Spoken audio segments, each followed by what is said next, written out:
Hello guys, have you seen the trending video Evangelist Chidi Benedo posted how God saved him from plane crash?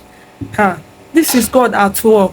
May we not go journey of no return. May we not leave our loved ones telling them we are coming, and that will be the end. May it not be our portion this festival period. As we are traveling, our families are traveling, they will travel and come back in peace. Let me allow you to watch the video and see how God saved him, saved his life. It can only be God. Congratulations to his family.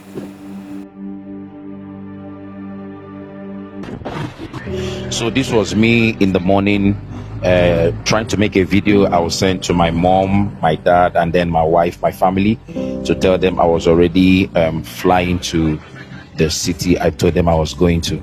And then we took off. The flight was meant to be for 3 hours, and then about 2 hours 30 minutes into the flight, it started raining heavily.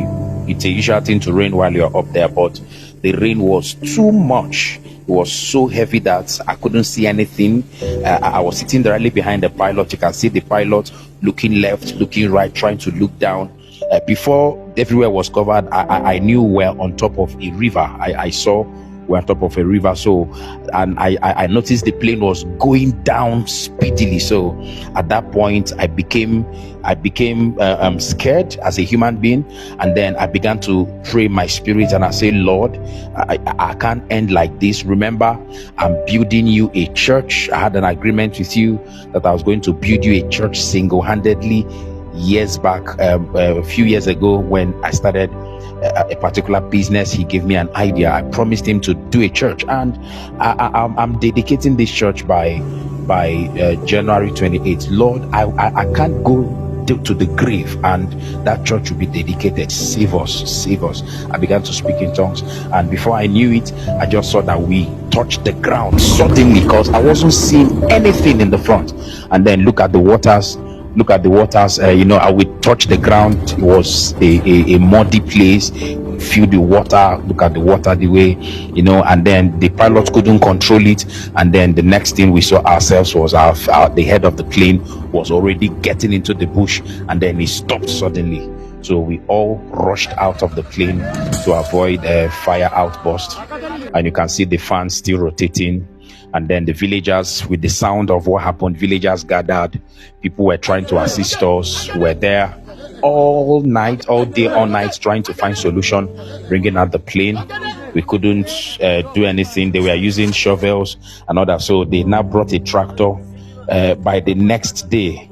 And then the tractor was now what we tried to use. Meanwhile, the aviation fuel was leaking while the plane bent to one side. So we found a means to collect the aviation fuel. So these are the gallons. All these things were aviation fuel that were gathered all night till this morning. And then we tried to still get it out until around 3 p.m. when we were able to bring it out of the place.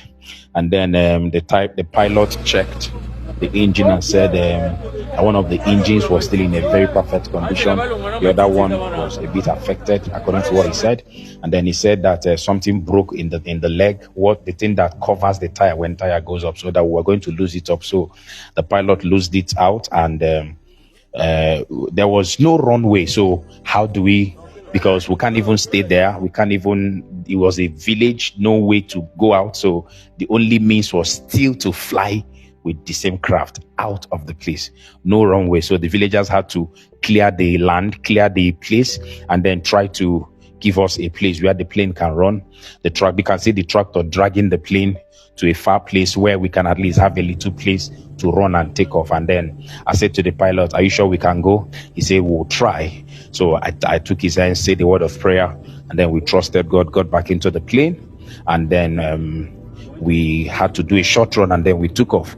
And God took us on the air and kept us for 3 hours back to Kinshasa. This is us landing back in Kinshasa, and then this is what the pilot had to say after we landed. So